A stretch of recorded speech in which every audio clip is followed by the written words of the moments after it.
야담 능소화를 찾아주셔서 감사합니다. 구독, 좋아요, 알림 설정 꼭 눌러주세요. 옛날 충청도 청풍 고을의 밀양 박씨 문중에 하나 있었습니다. 3대가 연이어 과거에 급제하고 수백 석의 녹봉을 받던 대단한 집안이었지요. 허나 세월이란 것이 한쪽으로만 흐르는 법이 없었나 봅니다. 박씨 가문은 선대가 돌아가신 후 가세가 크게 기울어 이제는 속빈 가문이 되어버렸지요. 그런데 이 집안에 새로 들어온 며느리가 있었으니 그녀의 이름은 바로 심진희였습니다.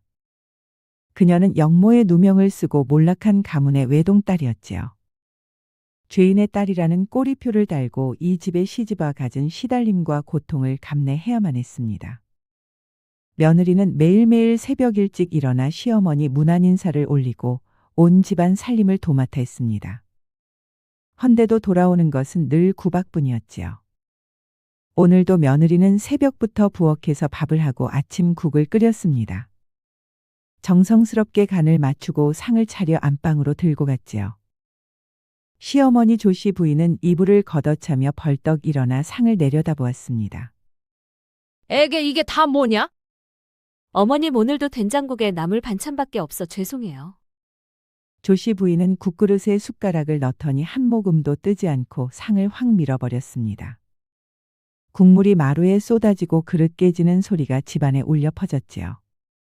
이 싱거운 것을 국이라고 끓여온 것이냐? 죄인의 딸이 밥이라도 제대로 할 줄 알아야 할 것 아니냐? 죄송합니다, 어머님. 다시 끓여오겠습니다. 며느리는 아무 말 없이 엎질러진 국물을 닦고 깨진 그릇을 치웠습니다. 그리고는 다시 부엌으로 돌아가 묵묵히 국을 끓이기 시작했지요. 사실 그 국에는 아무 문제가 없었습니다. 시어머니는 일부러 며느리의 트집을 잡으려고 핑계를 댄 것이었지요. 며느리는 그것을 알면서도 내색을 한 번도 하지 않았습니다. 그런데 그때 안채에서 시누이 정숙이 눈을 비비며 밖으로 나왔습니다. 정숙은 며느리보다 5살이나 어린 도윤의 여동생이었지요. 헌데 그녀는 시어머니 못지않게 며느리를 괴롭히는데 일가견이 있었습니다. 뭐야, 또 밥 하나도 제대로 못한 것이야. 언니는 언제나 못 하나 제대로 할래. 언니 때문에 어머니 밥도 못 드시고 이게 뭐야. 죄송해요, 아가씨. 다음부턴 이런 일 없도록 잘할게요. 아, 됐고 언니는 내 저고리나 빨아줘. 아가씨, 빨래는 이미 널어놨어요. 아니, 저게 아니라 이것, 그리고 버선도 3켤레 모두 빨아줘. 정숙은 방에서 보따리 하나를 통째로 들고 나와 며느리 앞에 던져 놓았습니다. 며느리는 그 보따리를 말없이 받아들었지요. 아, 그리고 언니 이게 다 뭐야? 정숙이 꺼내든 것은 낡은 서찰 한 통이었습니다. 그것은 아버지가 며느리에게 남긴 마지막 편지였지요. 그것을 본 며느리의 눈이 갑자기 커졌습니다. 언니 방에서 나온 건데 죄인의 물건이 이 집에 있으면 재수가 없어. 정숙은 서찰을 아궁이 불 앞으로 가져갔습니다. 아가씨, 그것만은 안 됩니다. 며느리가 시집 온 후 처음으로 큰 목소리로 말했습니다. 그 목소리에 놀란 정숙이 잠깐 멈칫했지요. 그것은 돌아가신 제 아버지의 유일한 유품이에요. 제발 그것만은 돌려주셔요. 며느리의 눈에 눈물이 그렁그렁 맺혔습니다. 정숙은 코웃음을 치며 서찰을 불 앞에서 흔들었지요. 에이, 아까워라. 근데 다음에 또 보이면 그땐 진짜 태울 거야. 며느리는 떨리는 손으로 서찰을 받아 가슴에 꼭 안았습니다. 며느리는 하루도 거르지 않고 시어머니와 시누이에게 시달림을 받으며 하루하루를 견디고 있었지요. 그날 밤 남편 박도윤과 며느리 심진이는 사랑채에서 마주 앉았습니다. 남편은 선비 기질의 온순한 남자였지요. 부인을 아꼈지만 효를 내세우는 어머니 앞에서는 늘 고개를 숙이는 사람이었습니다. 오늘도 어머니께서 상을 엎으셨다 들었소. 내가 대신 사과드리겠소. 괜찮습니다, 서방님. 국이 좀 싱거웠나 봅니다. 당신도 다 알고 있지 않소? 어머니가 일부러 그러시는 것을. 어머님도 속으로는 다 이유가 있으실 겁니다. 도윤은 한숨을 내쉬었습니다. 이게 다 내가 못난 탓이오. 어머니께 한마디도 못하는 이 못난 남편을 용서하시오. 서방님, 그런 말씀 마세요. 서방님이 곁에 계시는 것만으로도 저는 충분합니다. 도윤은 미안한 눈빛으로 아내를 바라보다가 고개를 떨구었습니다. 며느리는 그런 남편을 투정 한 번 없이 정성껏 섬겼지요. 며칠 뒤 며느리는 시어머니 심부름으로 장터에 나갔습니다. 두부 한 모와 소금 한 대를 사오라는 심부름이었지요. 장보는 일은 항상 며느리 차지였습니다. 그럴 때마다 며느리는 장터를 걸으며 시장 모든 것을 유심히 살펴보았지요. 쌀가게 앞에 잠깐 멈춰 쌀을 살펴보며 값을 확인해 보았습니다. 그리고 포목점에서 비단 값을 물어보고 어물전에 들러 어물값의 시세를 물어보았지요. 장에 나올 때마다 모든 품목들의 값을 물어보며 이것저것 꼼꼼히 확인해 보았습니다. 그리고 집으로 돌아와 장부를 꺼내 모든 것을 기록해 두었지요. 그러던 어느 날이었습니다. 시어머니 조씨 부인이 큰일을 저지르고 말았지요. 때는 보름 전이었습니다. 장터에서 말솜씨가 끝내주는 사내 하나가 조씨 부인에게 접근을 했었지요.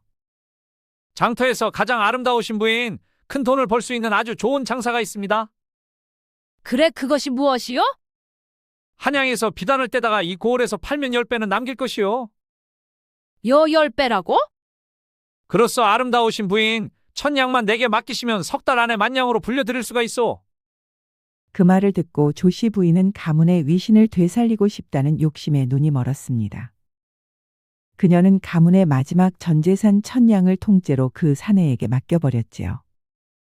허나 보름이 지나도 사내는 돌아오지 않았습니다. 이미 종적을 감추고 달아나 버린 것이었지요. 조씨 부인은 밤마다 식은땀을 흘리며 잠을 이루지 못했습니다. 가문의 전 재산 1000냥을 사기꾼에게 날려버린 것이 들통나면 체면이 말이 아니었지요.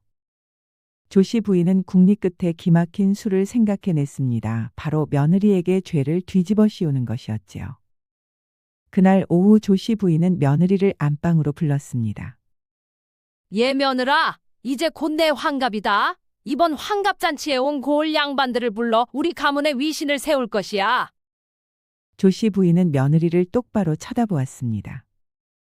그러니 내가 열흘 안에 엽전 1000냥을 마련해 오너라.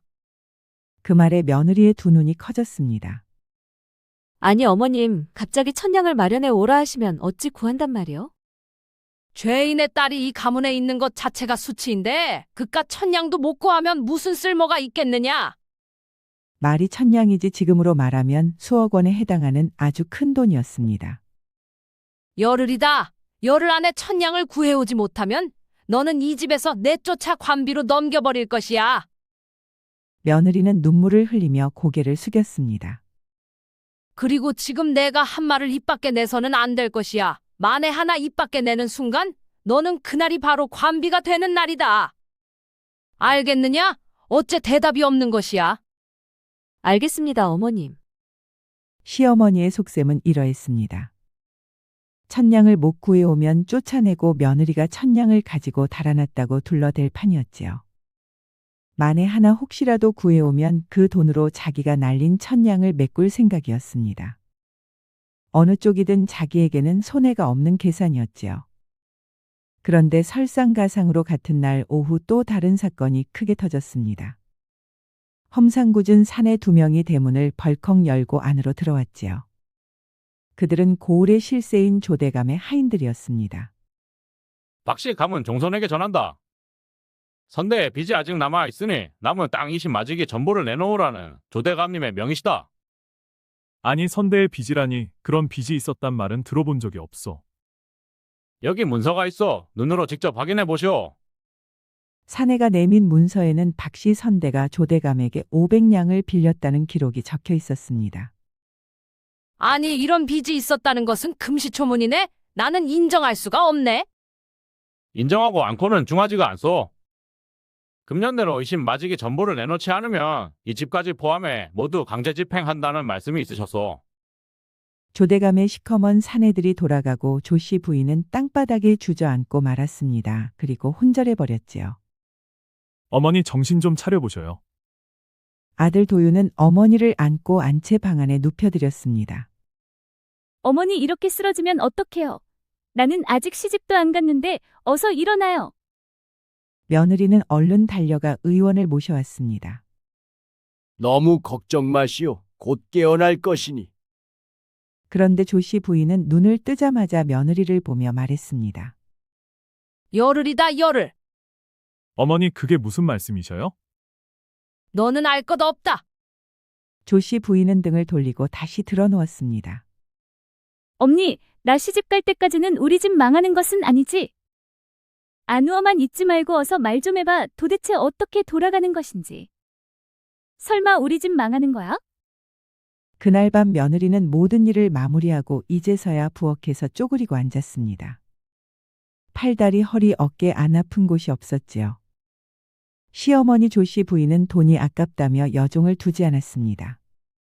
그러다 보니 밥하고 빨래하고 허드렛 일은 전부 며느리 차지였지요. 며느리는 잠시 앉아서 한숨을 돌리고 다시 일어나 그동안 기록한 장부를 꺼내 찬찬히 훑어보았습니다.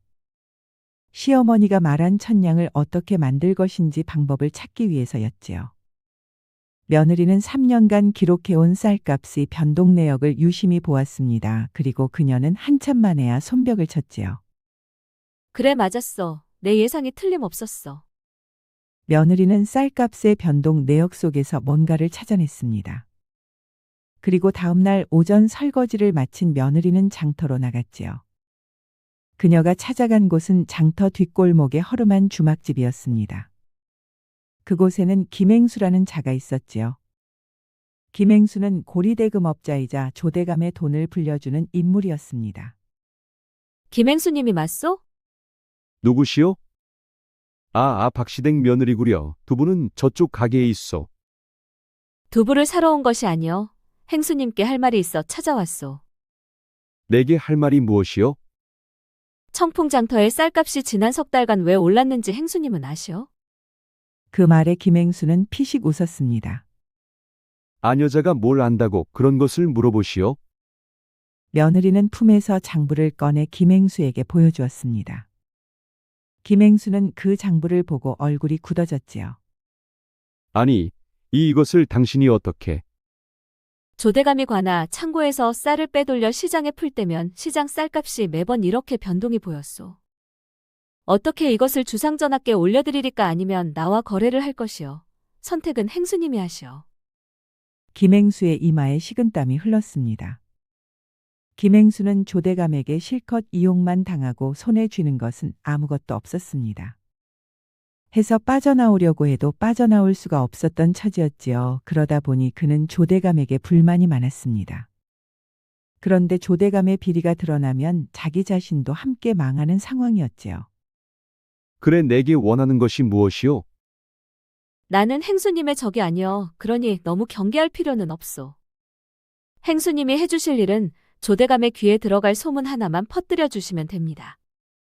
그래 그 소문이 무엇이오? 그 일이 있고 며칠 후 청풍장터에는 소문 하나가 빠르게 돌기 시작했습니다.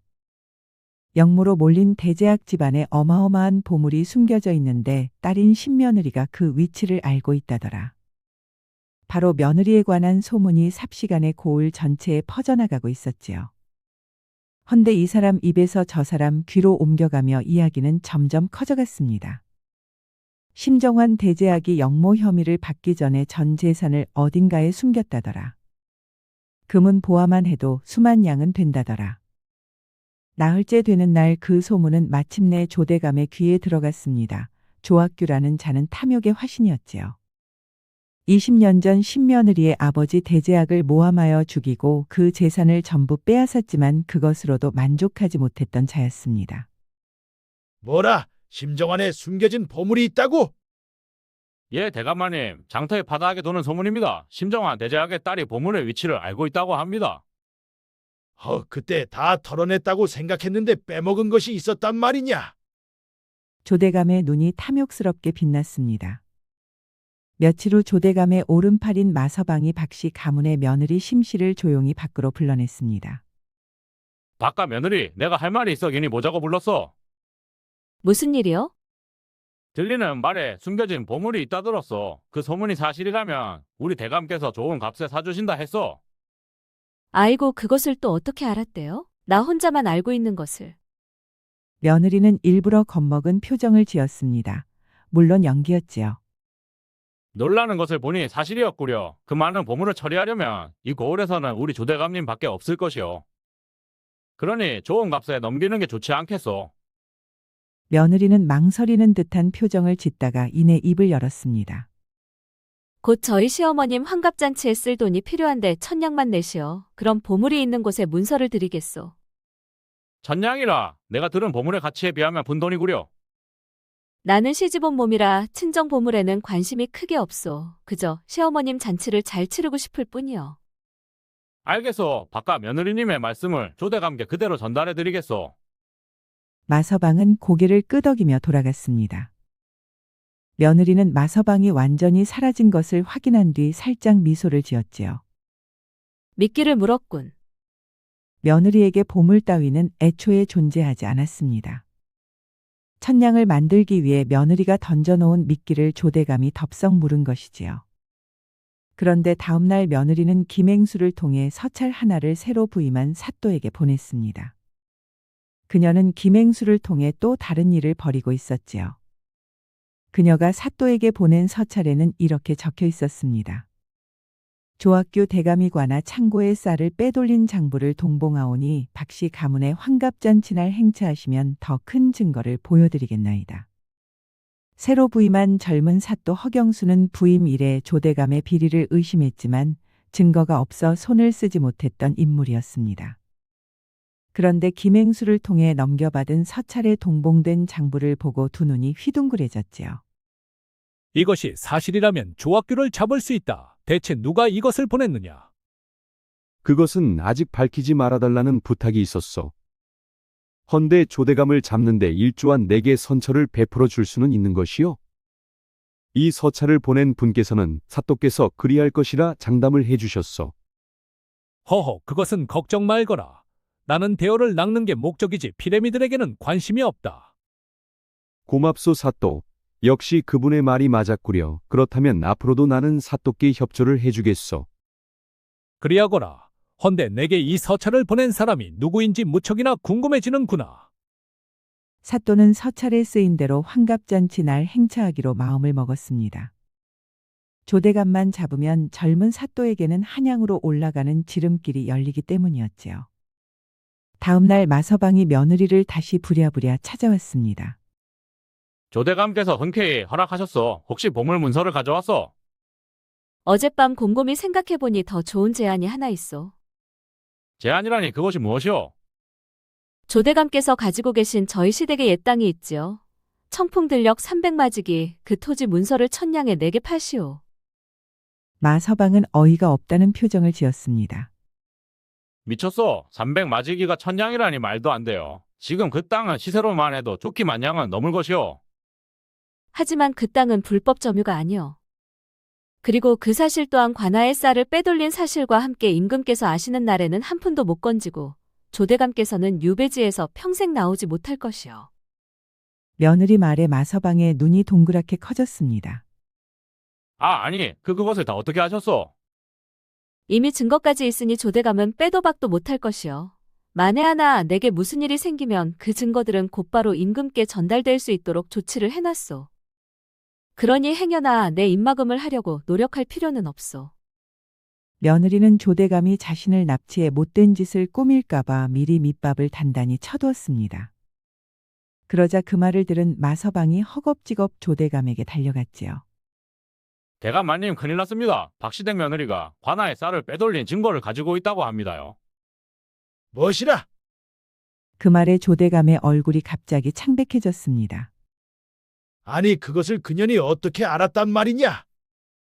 대감마님, 지금 그년이 어떻게 알았느냐보다 임금께 전달되지 않게 조치하는 게 우선이 아니겠습니까요? 그래 내 말이 맞다. 우선 그 증거들이 임금께 넘어가지 않도록 조치부터 해야겠지. 우선 그년이 원하는 대로 천냥을 받고 그 땅을 내주거라. 청풍들녘 300마지기 땅은 20년 전 박씨 가문에게서 조대감이 불법으로 빼앗은 땅이었습니다. 그리고 관아의 쌀을 빼돌린 사실까지 임금이 알게 되는 날에는 모든 게 끝장이었지요. 그런데 대감마님, 그 천냥을 돈으로 주겠다는 것이 아니라 보물문서를 넘겨주겠다고 합니다요. 정말 그렇단 말이냐? 그 보물의 가치가 만냥이 넘는다고 하지 않았느냐? 그렇습니다요, 대감마님. 소문에 의하면 만냥 그 이상이라고 했습지요. 그럼 그게 그거 아니냐? 만냥짜리 땅을 넘겨주고 만냥이 넘는 보물을 받으니 나는 결국 잃은 게 없는 것 아니냐? 그렇게 되는 셈이옵니다, 대감마님. 조대감은 씁쓸하지만 토지 문서를 내주었습니다. 며느리의 계략은 완벽하게 들어맞았지요. 조대감은 지은 죄가 있어 스스로 불안을 이기지 못하고 만냥짜리 땅을 마서방을 통해 며느리에게 넘겨주었습니다. 그리고 다음 날 마서방을 통해 보물 문서를 넘겨받은 조대감은 조심스럽게 문서를 펼쳐보았지요. 한데 문서를 읽어 내려가던 조대감의 얼굴이 시뻘겋게 달아올랐습니다. 문서에는 빈 들판 위에 좌표만 적혀 있었지요. 조대감은 즉시 하인들을 시켜 그곳을 파보게 했습니다. 허나 삽으로 아무리 파봐도 나오는 것은 돌멩이와 지렁이뿐이었지요. 보물 따위는 처음부터 존재하지 않았던 것이었습니다. 대감마님, 아무래도 그 며느리년에게 속은 것 같사옵니다요. 무엇이라? 조대감의 얼굴이 울그락불그락 붉게 달아올랐습니다. 만냥짜리 땅을 천냥에 넘기고 돌멩이가 묻힌 땅에 좌표만 넘겨받은 것이었지요. 감히 이 조학규를 농락하다니 그년을 가만두지 않겠다. 조대감은 감히 그 누구도 자신을 상대로 장난칠 것이라는 생각을 하지 못했습니다. 그만큼 그는 자만에 빠져 있었지요. 조대감은 분을 삭히며 보복을 궁리하기 시작했습니다. 그년의 아비가 대역 죄인이었지. 그렇습니다, 대감마님. 역모로 처형당한 심정한 대제학의 외동딸이옵니다. 좋다. 그년이 아비의 역모를 이어받아 반역을 도모하고 있다고 관아에 고발하거라. 대감마님, 이제 와서 그것이 먹히겠습니까? 20년 전에도 먹혔다. 그때도 보잘것없는 증거로 밀어붙여 심정환을 죽였지 않느냐. 조대감의 눈이 독사처럼 빛났습니다. 그리고 박씨 가문의 남은 땅 20마지기를 당장 강제 집행에 들어가거라. 이참에 그 집안을 통째로 박살내야 내 속이 풀리겠다. 알겠습니다, 대감마님. 그런데 한 가지 걸리는 것이 있습니다. 뭐가 걸린단 말이냐? 그 며느리가 가지고 있다는 관아 쌀 빼돌린 증거 말입니다. 그것이 사실이라면 임금께 전달될 것이옵니다. 그따위 증거가 진짜일 리가 있겠느냐? 보물 문서도 가짜였는데 장부라고 진짜이겠느냐? 하오나 만에 하나라도. 시끄럽다. 내가 이 고을에서 20년을 호령했는데 그 계집년한테 당할 소냐? 마서방은 고개를 숙이고 물러났습니다. 다음 날 아침 마서방은 관아로 달려가 고발장을 넣었습니다. 고발장의 내용은 이러했지요. 박씨 가문의 며느리 심씨가 역적의 딸로서 아비의 뜻을 이어 반역을 도모하고 있으며 고을의 양민을 꿰어 불어난 무리를 모으고 있다는 내용이었지요. 허나 마서방은 알지 못했습니다. 관아의 사또 허경수는 이미 며느리의 서찰을 받고 조대감의 비리를 파악하고 있었다는 것을 말이지요. 새로 부임한 사또는 고발장을 받아 읽고는 속으로 비웃었습니다. 조학규가 스스로 박씨 며느리가 깔아놓은 덫으로 걸어 들어오는구나. 사또는 고발장을 접수는 하되 즉각 처리하지 않고 묵혀두었습니다. 때가 올 때까지 기다리기로 한 것이었지요. 그날 오후 조대감의 하인 넷이 박씨 가문에 들이닥쳤습니다. 그들은 대문을 벌컥 열고 앞마당까지 거침없이 들어왔지요. 박씨 가문 종소는 선대의 빚 500량을 갚지 않았으니 남은 20마지기를 즉각 넘기라는 조대감님의 명이시다. 그 빚은 아직 기한이 남아있어 금년 내라 했지 않았소. 기한이 바뀌었어. 조대감께서 즉각 집행하라 하셨소. 사흘 안에 문서를 가져오지 않으면 이 집까지 포함해서 모두 강제 집행할 것이오. 도윤의 주먹이 부르르 떨렸습니다. 이것은 횡포여. 아무리 조대감이라 해도 이렇게 일방적으로 할 수는 없는 것이요. 횡포가 아니라 빚독촉이오. 이제 사흘밖에 남지 않았으니 알아서들 하시오. 사내들이 돌아간 뒤 시어머니 조씨 부인은 마당에 주저앉아 울기 시작했습니다. 아이고 이를 어쩐다. 20마지기마저 뺏기면 우리 가문은 완전히 끝이야. 어머니 어떻게든 방법을 찾아봐야지 이렇게 울고만 있으면 어떡해요. 조씨 부인은 울다가 갑자기 며느리를 노려보았습니다. 이게 다 내 탓이다. 어머님, 그게 무슨 말씀이십니까? 내가 우리 집에 들어온 후로 되는 게 하나도 없지 않느냐? 맞아요. 언니가 들어온 후로 우리 집에 좋은 일이 하나도 없어. 며느리는 아무 말 없이 고개를 숙였습니다. 아직은 말할 때가 아니었지요. 어머니, 이는 부인 탓이 아닙니다. 조대감의 횡포가 문제인 것이지요.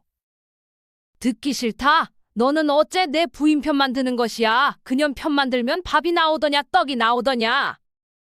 어머니 말에 도윤은 입을 다물었습니다. 효 앞에 도윤은 한없이 작아지는 남편이었지요. 그날 밤 도윤이 사랑채에서 부인에게 말했습니다. 미안하오. 어머니 앞에서 당신을 지켜주지 못했소. 아닙니다. 서방님 저는 괜찮습니다. 헌데 조대감이 요구하는 것은 해결 못할 일도 아닙니다. 그 말에 서방 도윤의 눈이 커졌습니다. 아니, 그게 무슨 말이요? 조대감은 처음부터 우리 가문을 통째로 삼킬 생각이었습니다.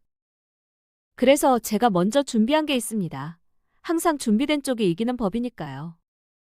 그 말이 정말이요? 정말 인안관을 헤쳐나갈 방법이 있어? 맞습니다. 허나 서방님께서 해줘야 할 일이 하나 있습니다. 그게 무엇이요? 내일 서방님께서 직접 조대감을 찾아가 주셔요. 그 말에 도윤의 얼굴이 굳어졌습니다. 내가 조대감을 찾아간다고? 예, 가셔서 이렇게 말씀하십시오. 빚 500냥을 갚을 테니 열흘만 말미를 달라고요. 그리고 그 열흘 뒤에 어머님의 환갑잔치를 열 터이니 그 자리에서 빚을 청산하겠다고 하십시오. 아니, 500냥을 갚겠다고? 우리에게 그런 돈이 어디 있어? 돈은 제가 마련하겠습니다. 서방님은 조대감을 찾아가 당당하게 말씀만 해주시면 됩니다. 도윤은 한참 동안 침묵했습니다. 솔직히 말해 나는 겁이 나오. 알고 있습니다. 허나 당신이 혼자 이 모든 것을 감당하는 것을 더 이상 지켜보고 있을 수만은 없어. 내일 내가 조대감에게 가서 말하겠소. 나는 당신을 믿겠소. 서방의 말에 며느리의 눈에 눈물이 글썽였습니다. 시집온 이래 남편에게서 처음 듣는 말이었지요. 다음 날 날이 밝자 도윤은 갓을 바로 쓰고 조대감의 저택을 찾아갔습니다. 조대감은 도윤을 내려다보며 코웃음을 쳤지요. 박씨 가문 종손이 직접 왔구나. 내게 무릎 꿇고 빌러온 것이냐? 도윤의 다리가 부들부들 떨렸습니다. 허나 그는 내색하지 않고 허리를 곧게 편 채 말했지요. 빌러온 것이 아니오. 빚을 갚으러 왔소. 그 말에 조대감의 눈썹이 위로 올라갔습니다. 열흘 뒤 저희 어머님의 환갑잔치를 엽니다. 그 자리에서 500냥을 공개적으로 청산할 것이요. 빈털터리 주제에 500냥을 갚겠다고? 약속은 반드시 지킬 것이요. 그러니 그때 직접 찾아오시오. 조대감은 턱을 쓸어내렸습니다. 빚을 갚는다는데 안 된다고 말할 수는 없었지요. 좋다. 허나 한 푼이라도 모자라면 그 자리에서 땅은 물론이고 그 집까지 강제로 집행할 것이다. 알겠소. 도윤은 돌아서서 대문을 나왔습니다. 그의 등에 식은땀이 흥건히 배어 있었지요. 그날 오후 며느리는 김행수를 다시 찾아갔습니다. 이번에는 또 무슨 일이요? 조대감 쪽에서 보물이 가짜인 것을 알아냈소. 김행수의 얼굴이 사색이 되었습니다. 아니 그럼 이제 나까지 위험한 것 아니요? 걱정 마시오. 이미 다 예상한 일이오. 예상했다니 그게 무슨 뜻이요? 보물이 가짜라는 것을 알면 조대감이 내게 반드시 보복에 나설 것이라 예상했소. 그리고 보복에 나서면 그는 반드시 무리수를 두게 되어 있어. 무리수라 하면 무엇을 말하는 것이요? 조대감은 이미 나를 영모로 관하에 고발했소. 김행수가 놀란 눈으로 며느리를 바라보았습니다. 그것이 바로 내가 기다리던 무리수요. 기다렸다니 그것을 왜 기다렸단 말이요? 조대감이 20년 전 제 아버지를 영모로 몰아 죽인 것을 행수님도 잘 알지요. 그야 온 고을 사람이 다 아는 일이 아니요. 그런데 이번에 또다시 같은 수법으로 나를 영모로 고발했소. 20년 전과 똑같은 죄목으로 말이오. 그렇게 되면 관에서 20년 전 사건을 다시 들춰볼 것이요. 그럼 이제는 담당자가 모두 바뀐 상태에서 의문점을 그냥 넘기지 않을 게 뻔하오. 그 말에 김행수의 입이 딱 벌어졌습니다. 그렇다면 20년 전 대제학의 영모도 무고였다는 것이 증명될 수도 있겠구려. 바로 그것이요. 그것이 내가 진정 원하는 것이요. 조대감이 무리수를 두면 둘수록 오히려 제 아버지의 무고가 드러나게 되어 있어. 조대감은 스스로 자기 무덤을 파고 있는 셈이여. 김행수는 며느리의 얼굴을 물끄러미 바라보았습니다. 당신은 정말 대단한 사람이요. 이제 보니 보통 사람이 아니었구려. 그래서 행수님께 부탁이 하나 더 있소. 그게 무엇이요? 조대감이 그동안 관아에서 빼돌린 쌀의 양과 그 쌀을 되판 기록, 행수님이 가지고 있는 장부를 모두 내게 넘겨주시오. 그 장부를 넘기면 나도 문제가 되지 않겠소? 사또께서 이미 행수님에게 선처를 약속하셨소. 허나 협조하지 않으면 그때는 선처고 뭐고 없을 것이오. 참내, 나까지 당신이 쳐놓은 덫에 꼼짝없이 걸린 꼴이 되었구려. 김행수의 얼굴이 하얗게 질렸습니다. 조대감만 박간의 며느리가 쳐놓은 덫에 걸린 게 아니라 자신도 이미 그 덫에 빠져 있다는 것을 깨달았지요. 허나 뒤늦게 깨달아 본들 소용이 없었습니다. 며느리가 촘촘히 짜놓은 덫에서 벗어날 길은 아예 없었지요. 아, 알겠소. 장부를 넘겨주겠소. 허나 반드시 내게 문제가 생기면 아니 돼요. 알겠소. 걱정 마시오, 행수님. 며느리는 김행수에게서 받은 장부를 들고 곧장 관아를 찾아가 사또를 은밀히 만났습니다. 내게 서천을 보낸 분을 이제서야 만나 뵙게 되었구려. 나는 심정원 대제학의 여식이자 박가 며느리요. 그렇지 않아도 조사에서 이미 알고 있었소. 그나저나 모함으로 억울하게 죽은 대제학께 심심한 위로의 말씀을 전하오. 며느리는 사또 허경수에게 장부를 넘겨주었습니다. 그러자 장부를 훑어본 사또의 두 눈이 커졌지요. 이것이면 조학규를 잡고도 남겠구려. 그런데 이것만으로는 20년 전 영모 사건을 재수사하라는 어명을 받기가 어렵소. 알고 있소. 해서 한 가지 더 준비한 게 있습니다. 조대감이 이번에 저희 가문을 영모로 고발하셨지요. 그렇소. 허나 그것은 내가 묵혀두고 있소. 말도 안 되는 소리가 아니오. 그 고발장을 묵혀두지 마시고 오히려 20년 전 제 아버지의 영모 사건 기록과 함께 임금님께 올려주십시오. 20년 전 기록과 함께 말이오. 그렇습니다. 20년 전에도 조학규가 영모를 조작했고 이번에도 같은 수법으로 영모를 조작해 저를 고발했습니다. 두 사건을 나란히 놓고 보면 조학규의 무고 행각이 만천하에 드러날 것입니다. 그 순간 사또가 무릎을 딱 쳤습니다. 그렇구려. 이번 고발장이 오히려 20년 전 무고를 밝히는 도화선이 되겠구려. 그렇습니다, 사또. 여기에 관하 쌀 횡령 장부까지 합하면 조학규의 죄상은 영모 무고와 횡령 두 가지가 됩니다. 이쯤이면 어명을 받아 내기에 충분하지 않겠습니까? 그리고 그 공은 모두 사또의 차지가 될 것이요. 사또는 호탕하게 웃었습니다. 며느리는 사또마저도 자신이 의도한 대로 움직일 수밖에 없게끔 설계를 해놓았지요. 하하, 이 정도면 충분하고도 남소. 조대감이 나를 한양으로 올려주겠구려. 하하. 야망이 넘치는 젊은 사또는 이참에 임금에게 눈도장을 찍어 관찰사가 되려는 포부를 가지고 있었습니다. 며느리는 젊은 사또의 그런 야망을 한눈에 알아봤지요. 그리고 사또께 한 가지 더 부탁드릴 것이 있습니다. 그것이 무엇이오? 열흘 뒤 저희 시어머님의 환갑잔치가 있습니다. 그날 조대감이 직접 잔치에 올 것인데 그 자리에서 어명을 집행해 주시면 감사하겠습니다. 사또는 고개를 끄덕였습니다. 알겠소. 나를 주상전하 앞으로 보내주는 박씨 가문의 며느리께 그 정도 부탁은 들어주겠소. 며느리는 깊이 절을 하고 관아를 나왔습니다. 열흘 뒤 마침내 환갑잔치 날이 밝았습니다. 앞마당에는 고을에 내로라 하는 양반들이 모두 모였습니다. 허나 잔치의 분위기는 무거웠지요. 오늘 박씨 가문이 빚을 갚지 못하면 이 집안은 완전히 끝이라는 것을 알만한 사람은 모두 알고 있었습니다. 허나 시어머니 조씨 부인은 태연하게 상석에 앉아 있었지요. 자자, 이렇게 내 환갑잔치에 와줘서 다들 고맙소. 차린 것은 많지 않으나 많이들 드시구려. 사람들은 마지못해 인사치레를 하고 자리에 앉아 음식을 들었습니다. 며느리는 부지런히 음식을 나르고 도유는 대청마루 앞에 서서 손님들을 맞이했지요. 그런데 그때 대문이 열리며 조대감이 마당으로 들어왔습니다.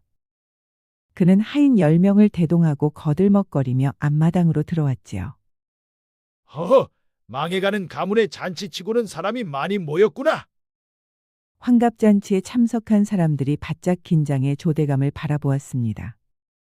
이보거라, 내 돈 500냥은 준비가 되었느냐? 그때 서방 도윤이 조대감 앞으로 나갔습니다. 잠깐 기다려 주시오. 도윤은 며느리를 바라보았습니다. 그러자 며느리가 조용히 앞으로 나왔지요. 그녀의 손에는 보따리 2개가 들려 있었습니다. 며느리는 첫 번째 보따리를 풀었습니다. 그러자 그 속에서 300마지기의 땅 문서가 나왔지요. 이것은 청풍 들녘 300마지기 땅 문서입니다. 원래 우리 시댁박 씨 가문의 선대 땅이었으나 조대감이 가짜 문서로 빼앗아 간 것을 제가 되찾았습니다. 며느리 말에 모두가 크게 놀랐습니다. 특히 조 씨 부인의 2눈이 크게 떠졌지요. 돌아가신 시아버님께서 술만 드시면 그 땅만 되찾으면 한이 없겠다고 하셨다지요. 모두가 놀라 며느리를 보았습니다. 그 순간 조대감의 얼굴이 울그락불그락했지요. 저 전년이 기어코 내게 모욕을 주는구나. 어서 500냥이나 내놓거라, 인연. 알겠소. 잠깐 기다려 주시오, 대감. 헌데 빚을 갚기 전에 양반 어르신들께 한 가지 여쭙겠습니다. 아니, 인연이 또 무슨 수작을 부리려는 것이냐? 여기 계신 어르신들 빚이란 것은 빌린 사람이 갚아야 마땅합니다. 허나 애초에 존재하지 않는 빚이라면 어찌해야 하겠습니까? 그 말에 조대감의 눈이 움찔거렸습니다. 조대감께서 가지고 오신 선대의 차용 문서를 좌중에게 공개해 주시겠습니까? 내가 왜 그래야 하느냐? 제가 여기 가져온 장부가 하나 있습니다. 며느리가 꺼내든 것은 박씨 가문 선대의 장부였지요. 저희 시아버님께서 평생 기록하신 가문의 출납 장부입니다. 이 장부 어디에도 조대감께 500냥을 빌렸다는 기록은 없습니다. 그리고 조대감의 차용 문서에 찍힌 도장을 한번 보십시오. 저희 시아버님의 도장과 다릅니다. 다르다는 것은 도장을 위조해 찍었다는 말이 되겠지요. 며느리는 시아버지의 진짜 도장이 찍힌 문서와 조대감이 가져온 차용 문서를 나란히 놓았습니다. 환갑잔치에 참석한 양반들이 2 문서를 번갈아 보며 수군거리기 시작했지요. 정말 도장이 다르구나. 이것은 위조된 게 분명하오. 그 순간 조대감의 얼굴이 벌겋게 달아올랐습니다. 이것은 궤변이다. 문서는 진본이야. 궤변인지 아닌지는 여기 계신 어르신들이 보고 판단하실 일이옵니다. 맞소. 며느리 말이 맞소. 이것은 위조된 문서요. 틀림없소. 선대께서 내게 찍어준 도장과는 확연히 다르오. 환갑잔치에 참석한 양반 어른들은 하나같이 위조된 문서라고 판단했습니다. 그러자 당당하게 들어왔던 조대감이 급기야 무리수를 두기 시작했지요. 이것들이 모두 한통 속이로구나. 여봐라, 인정사정 두지 말고 모두 부셔버리거라. 알겠습니다, 대감. 조대감의 하인들이 잔치상을 발로 차고 뒤집어 엎기 시작했습니다. 잔치날이 완전 엉망이 되었지요. 그런데 바로 그때였습니다. 대문 밖에서 말발굽 소리가 우르르 울려 퍼졌지요. 포졸들 수십 명이 마당으로 들이닥쳤습니다. 사또 허경수가 포졸들을 이끌고 직접 행차했지요. 그리고 사또는 어명이 담긴 교서를 꺼내 들었습니다. 청풍 고을 조학규는 듣거라. 나라의 세곡을 빼돌린 죄, 20년 전 대제학 심정환을 영모로 모함해 충신을 죽게 한 죄, 이 2가지 대제로 즉각 압송하라는 어명이 내려왔다. 사또의 말에 좌중이 경악했습니다. 조대감의 다리가 풀려 그 자리에 주저앉았지요. 또한 죄 없는 환갑잔치를 공포로 몰아 폭력을 행사한 죄까지 더해 당장 이자들을 한 놈도 빼놓지 말고 모두 추포하라. 포졸들은 조대감과 그의 하인들을 모두 포박했습니다. 이보시오, 사또. 이 모든 게 전연의 계략이요. 시끄럽소. 조학규 당신이 박씨 가문의 며느리를 영모로 고발한 덕에 20년 전 억울하게 죽임을 당한 심정환 대제학의 사건까지 재수사하라는 어명이 떨어졌소. 2번이나 같은 수법으로 영모를 조작하다니 당신은 스스로 무덤을 판 꼴이외다. 그 말에 조대감은 고개를 떨구었습니다. 아니, 이럴 수가. 내가 저 어린 년의 덫에 걸리다니. 조대감은 이제서야 어떻게 돌아가는 판인지 감이 오기 시작했습니다. 며느리가 파놓은 덫에 자신이 단단히 걸려든 것이었지요. 조대감은 포졸들에게 끌려가며 이를 갈았습니다. 이년아, 내 아비를 죽인 것이 나다. 이제야 속이 시원하느냐? 포졸들이 조대감을 끌고 나가자 마당에는 정적이 흘렀습니다. 시어머니 조씨 부인은 너무 놀라 입을 다물지 못했지요. 바보인 줄만 알았던 며느리가 저렇게 똑똑하고 당당하고 지혜로울 수가 없었습니다. 조씨 부인은 온몸에 힘이 빠져 말없이 안채로 들어가 자리에 누웠지요. 모두가 돌아가고 며느리는 말없이 뒷정리를 시작했습니다. 그러자 도윤이 다가와 며느리의 두 손을 꼭 잡았지요. 괜찮으시오, 부인? 네, 저는 괜찮습니다. 나는 바지에 오줌을 지릴 뻔했소. 저는 괜찮으니 걱정 마셔요, 서방님.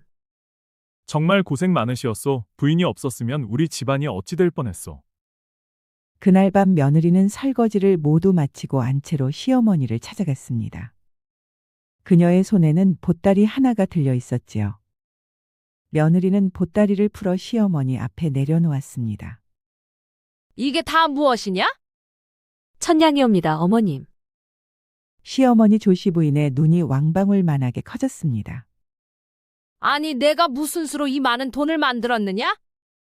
이 돈은 어머님께 사기친 자를 찾아서 받아온 돈입니다. 그 말에 조씨 부인이 깜짝 놀랐습니다. 아니, 내가 그것을 어찌 알았느냐? 어머님께서 돈을 잃으신 날 크게 한숨을 쉬는 모습을 보고 장에 나갈 때마다 조금씩 알아보았습니다. 아니, 내 한숨소리 하나만으로 그것을 알았단 말이냐? 그렇습니다, 어머님. 어머님의 한숨소리뿐만 아니라 작은 표정 속에서도 무슨 일이 있으셨는지 제겐 아주 중요하니까요. 조씨 부인의 눈이 촉촉히 젖었습니다. 이제부터 내 앞에서는 한숨도 제대로 쉬지를 못하겠구나. 며느리는 손수건을 꺼내 시어머니 조씨 부인의 눈물을 닦아 주었습니다. 그런데 내가 사기당했다는 것을 누구에게 말한 적이 있느냐? 저밖에 모르옵니다, 어머님. 그러니 걱정 마시어요. 아이고, 잘했다, 잘했어. 천냥을 사기당하고도 창피해서 누구에게 말도 꺼낼 수가 없었다. 헌데 내가 내 체면을 지켜주었구나. 앞으로도 절대 입 밖에 내지만 말아주거라. 조씨 부인은 며느리의 두 손을 꼭 잡았습니다. 나는 그동안 내게 못할 짓을 많이 했다. 이 못난 시어미를 용서해다오. 어머님은 제 어머님이십니다. 제가 어머님을 원망한 적은 단 한 번도 없습니다. 조씨 부인은 며느리를 와라 끌어안았습니다. 그리고 밤이 지나 다음 날 아침이 되었지요. 아니, 얘야 벌써 일어났느냐? 어서 들어가 한숨 더 푹 자거라. 며느리가 새벽 일찍 일어나 밖으로 나가보니 조씨 부인이 며느리를 보며 말했습니다. 이제 아침 지을 시간이옵니다, 어머님. 앞으로 너는 그런 거 신경 쓰지 말고 아침 늦게까지 푹 자거라. 아침밥은 내가 다 해놓았느니라. 조씨 부인은 김이 모락모락 나는 꿀차를 며느리에게 건네주었습니다. 이것은 내가 아끼고 아끼던 꿀로 만든 차니라. 몸에 좋은 것이니 한 방울도 남기지 말고 모두 마시거라. 하지만 어머님, 그런데 그때 시누이 정숙이 소피가 마려워 밖으로 나왔다가 그 모습을 보았습니다. 아니 어머니, 나도 못 먹게 하는 그 꿀차를 어찌 언니한테 준대요? 어디가 아픈 것이요? 야야, 너는 떠들지 말고 어서 시집이나 가거라. 아니 정말 우리 엄니가 맞소. 어째 사람이 달라져도 이렇게 달라졌단 말이요. 야, 너는 어서 소피 보러 안 가냐? 그날 저녁 해가지고 서방님 도윤은 부인 진이를 뒤편 후원으로 불러냈습니다. 부인 부끄럽소. 나는 당신의 남편이 될 자격이 없는 사람이요. 서방님 갑자기 왜 그런 말씀을 하시오? 당신이 이 모든 것을 홀로 해내는 동안 나는 아무것도 하지 못했소. 서방님께서는 당당하게 큰일을 해주셨습니다. 내가 무엇을 했다고 그러시오? 조대감 앞에서 당당하게 열의를 받아오셨지요. 그 때문에 제 모든 계획이 완벽하게 들어 맞았습니다. 그 말에 서방 도윤의 눈이 커졌습니다. 서방님이 없었다면 이 계획은 성공하지 못했을 것이옵니다. 정말이요? 그럼 나도 한 몫을 한 것이요? 맞습니다, 서방님. 그 말에 도윤의 표정이 금세 환하게 빛났습니다. 다시는 당신에게 미안하다는 말 대신 고맙다는 말을 하겠소. 나의 아내가 되어주어 정말 고맙소. 그 순간 며느리 심진이의 눈에서는 눈물이 뚝뚝 떨어졌습니다. 이제서야 비로소 존중받는 며느리와 부인이 되었기 때문이었지요. 그런데 아직 시누이 정숙만은 며느리에게 언니 대접을 하지 않았습니다. 그래도 걱정은 안 했지요. 시어머니가 완벽하게 철통방어를 해주고 있었기 때문이었습니다. 아니 얘 너는 빨래감을 내놓지만 말고 이제부터는 내가 직접 빨래를 하거라. 아니 어머니 어떻게 된 것 아냐? 어떻게 나보고 빨래를 하라고 해? 너도 이제 다 컸으니 시집 가려면 그런 것쯤은 할 줄 알아야 하느니라. 그리고 다시는 며느리에게 이래라 저래라 말고 언니 대접 똑바로 하거라. 이상해 정말 이상해. 아무리 봐도 내 어머니가 아니야. 시어머니 조씨 부인은 몰락하는 박씨 가문을 지켜주고 선대에서 빼앗긴 땅까지 찾아온 며느리를 보면서 그녀의 능력을 제대로 알게 되었습니다.